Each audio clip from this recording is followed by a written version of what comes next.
So guys हा आहे आपला दिव्यागरचा फायनल पार्ट म्हणजे 2 आणि इथून आता आपण चाललो आहे बीचवर. तर चला मी तुम्हाला घेऊन चालतो गाईज. तर आपण पोचलो आहे श्रीवर्धन बीचला. हे बघा मॉर्निंगचा असा व्ह्यू आहे, सगळे शांत वाटतंय, भारी वाटतंय गाईज, एक नंबर आहे. आणि इथलचा व्ह्यू पण खूप छान आहे. सो आपल्याला इथं थोडा वेळ राहूनच इथून निघायचं आहे, कारण की आपल्याला हरिहरेश्वरला सनसेट बघायला जायचं आहे. तर त्याआधी मी तुम्हाला एकदम शॉर्ट व्ह्यू देतो इथलच्या बीचचा. तर चला माझ्यासोबत. बीचवर आल्यावर तुम्हाला इथं घोडागाडी वगैरे सगळ्या दिसतील आणि इथलचा असा हा ओव्हरऑल लुक आहे. इथं खाण्याचे पॉईंट थोडे जास्त नाही आहे गाईज, ते लक्षात ठेवा. पण इथं निवांत वेळ घालवण्यासाठी तुम्ही येऊ शकतात आणि क्राऊड पण इथं जास्त नसतो. तर हे बघा इथलचा हा एक व्ह्यू आहे. तर चला आता आपण इथून निघू फटाफट, आपल्याला जायचं हरिहरेश्वरला. तर इथलचा हा एक व्ह्यू मी तुम्हाला दाखवला. तर चला आता आपण निघू आणि पुढची जर्नी कंटिन्यू करू गाईज. लेट्स गो.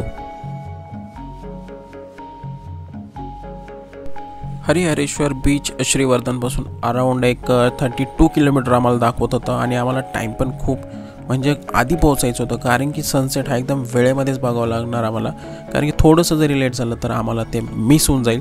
तर हे बघा जाताना असा सुंदर व्ह्यू आपल्याला दिसतोय, एकदम छान. हे बघा सनसेट होणारच आहे, त्याआधी आपल्याला पोहोचायचं हरिहरेश्वरला.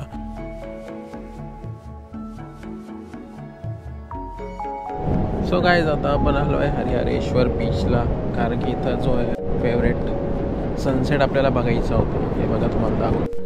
सो फायनली आपण हरिहरेश्वरला पोहोचलो आणि हा बघा सनसेट आपल्याला बघायला मिळतोय गाईज, एक नंबर, एकदम सुंदर. आणि टायमिंगमध्ये आम्ही पोहोचलो आहे तिथे.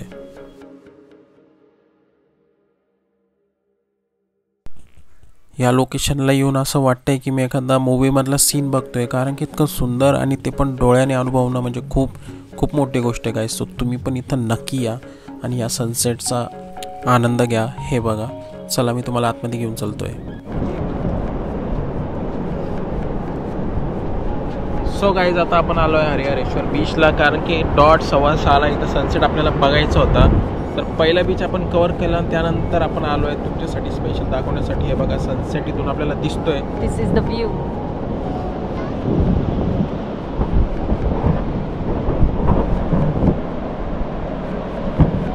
ते बघा म्हणजे टायमिंगवर आहे सगळं दिसतोय. ते बघा इतका भारी व्ह्यू आहे ना, एक नंबर. सो टोटली टायमिंगवर खेळवतात, पण तुमच्यासाठी स्पेशल आम्ही आलो. टायमिंग बसला तिथलचा. ते बघा सनसेट आपला दिसतोय, तो 5 मिनिटात आता तो खाली जाईल सूर्य. चला पुढे जाऊ आपण, लेट्स गो. सो गाईज हे बघा सनसेट दिसतोय.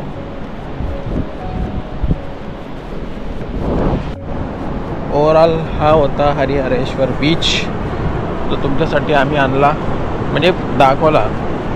टायमिंग पण म्हणजे जुळला. ते बघा आता सूर्य डुबतोय.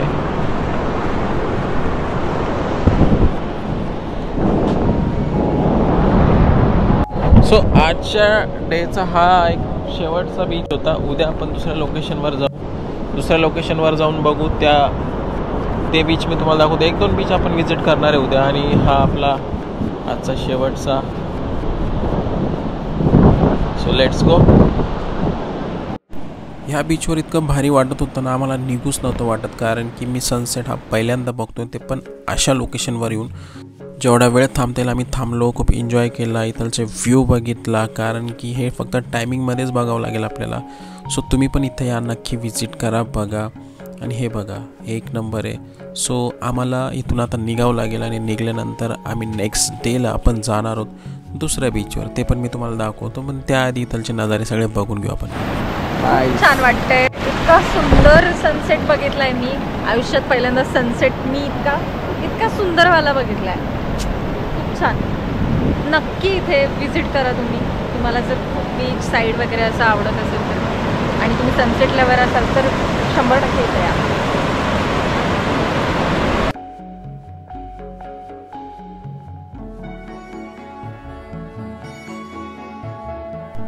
सो इथलचे सिनेमॅटिक शॉट घेऊन आता आपण जाऊ आपल्या हॉटेलवर आणि नेक्स्ट डे आपण जाऊ दुसऱ्या लोकेशनवर. काय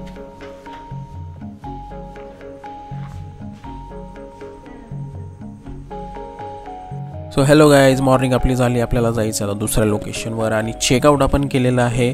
सगळं सामान वगैरे पॅक करून झालेलं आहे. साक्षी पण रेडी झालेली आणि आपल्याला जायचं कुठे, तर आपल्याला जायचं परत दिवागर बीचला. त्याआधी हे बघा सकाळचा व्ह्यू, म्हणजे कोकणचा जो व्ह्यू आहे तो आपल्याला सिटीमध्ये कुठंच बघायला मिळणार नाही. हे बघा एकदम छान, एकदम भारी वाटते गाईज इथे. सो तुम्ही पण इथं नक्की या, व्हिजिट करा अशा नेचरच्या प्लेसेसमध्ये. सो चला आता आपण इथून जाऊया आणि आपल्याला व्हिजिट करूया न्यू लोकेशनवर. सो दिव्यागरला आपण परत आलेलो आहे कारण की फर्स्ट डे आम्हाला फिरता आलं नाही. आणि बघा बाहेर शॉपिंगचं पण इथं छोटे छोटे शॉप आहेत. त्यानंतर आता आपण जाऊ आतमध्ये. वीकडेमध्ये येण्याचा फायदा हा आहे की आपल्याला इथं क्राऊड जास्त मिळत नाही. म्हणजे आपल्याला राईड्स वगैरे घ्यायचे असतील ते पण तुम्हाला कमी पैशामध्ये मिळतात. तुम्ही जर बार्गेन केलं ना तर डेफिनेटली ते कमी पैशामध्ये तुम्हाला देतात. मागे साक्षी बघा कशी स्टाईल मारती आहे, पण क्यूट दिसते, ब्युटिफुल दिसते.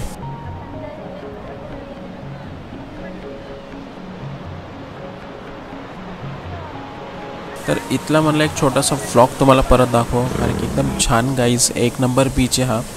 आणि इथं निवांत म्हणजे तुम्ही फिरू शकता. तर त्या कारणामुळे आम्ही परत आलो. इथं काही आम्हाला थोडासा टाईम स्पेंड करायचा होता कारण की निघायचं तर आहेच आपल्याला, पण म्हणलं चला जाऊन येऊ. सो दिव्यागरमधले हे सगळे बीचेस मी तुम्हाला दाखवले, पण आता आपण निघलो आहे आणि जाताना इथलचा काही सुंदर व्ह्यू आहे ते आम्ही तुम्हाला दाखवणार आहे. सो डेफिनेटली व्लॉग कंटिन्यू ठेवा कारण की जाताना इतके सुंदर सुंदर व्ह्यू आम्हाला दिसले आणि त्यातले मी काही कॅप्चर केलेत आणि काही ठिकाणी आपण थांबलेलो पण आहे. तेच मला तुम्हाला दाखवायचं आहे कारण की परत इथं येणं होणार नाही. म्हणून म्हणलं चला आपण थांबू आणि त्याआधी काहीतरी जेवण आपण करून घेऊ. आपण थांबलो आपुलकी हॉटेलमध्ये. म्हणलं चला इथलचं ट्राय करू आणि गाईज लिटरली एक नंबर टेस्ट यांची आहे. हे बघा आपण पापलेट फ्राय घेतलं होतं, फिश थाळी आपण ऑर्डर केली होती, तांदळाची रोटी. तर हे बघा यांची क्वांटिटी आणि टेस्ट म्हणजे टेस्ट होती गाईज. जर तुम्हाला फिश थाळी खायची असेल तर कोकणमध्येच येऊन तुम्ही खा. आणि हे बघा इथलचं खाऊन आता आपण निघू. सो गाईज मस्तपैकी खाऊन पिऊन आता निघलो आहे आणि जाताना हे बघा सुंदर असा व्ह्यू आपल्याला दिसतो आहे, एक नंबर घाटांमधून. सो एका ठिकाणी मला थांबायचं आहे कारण की येताना आम्हाला थांबायला जमलं नव्हतं, पण आत्ता आम्ही तिथं जाऊन थांबणार आहे. तेच मला तुम्हाला दाखवायचं होतं कारण की एकदम सुंदर लोकेशन आहे गाईज. So let's go. तर आता इथं आम्ही थांबलो आहे, ब्रेक घेतला आहे बघा. इथंच मला थांबायचं होतं. यांना खायला वगैरे आपण दिलं आणि इथंच बाजूला आहे ना एक छोटासा ना धबधबा आहे. हे बघा म्हणजे सध्या तर एवढं आहे, पण पावसामध्ये किती भारी वाटत असेल. तर आपले ड्रायव्हर काका तिथं गेले, पाणी आणलं आणि तिथलचं पाणी बाई एक नंबर होतं. हे बघा इथलचा असा व्ह्यू आहे. माकडं मध्येच होते, बिचारे खाण्याची वाट बघत होते. त्यांना खायला मी टाकलं, दिलं. आणि हे बघा. सो गाईज इथे येऊन तुम्ही जर थांबत असाल तर एक लक्षात ठेवा, इथं थोडंसं आहे ना रस्ता क्रॉस करताना खूप गाड्या फास्ट येतात. So be careful. तर हे बघा इथलचा हा ओव्हरऑल लुक आहे आणि नेमका आम्ही घाटामध्ये. आणि इथलचा खालचा व्ह्यू बघा एकदम सुंदर. सध्या तर असं आहे, पण पावसामध्ये किती छान वाटत असेल. सो गाईज हा होता आपला टोटल ओव्हरऑल दिव्यागरचा व्लॉग. आणि हा व्लॉग कसा वाटला नक्की कमेंटमध्ये आम्हाला सांगा कारण की आम्ही खूप मेहनत घेऊन इथं आलो, तुमच्यासाठी व्लॉग बनवला. चॅनलला लाईक आणि सबस्क्राईब केल्याशिवाय जाऊ नका. आणि नेक्स्ट व्लॉग कुठं बनवू ते पण आम्हाला कमेंटमध्ये सांगा गाईज. आणि चॅनलला सबस्क्राईब करा.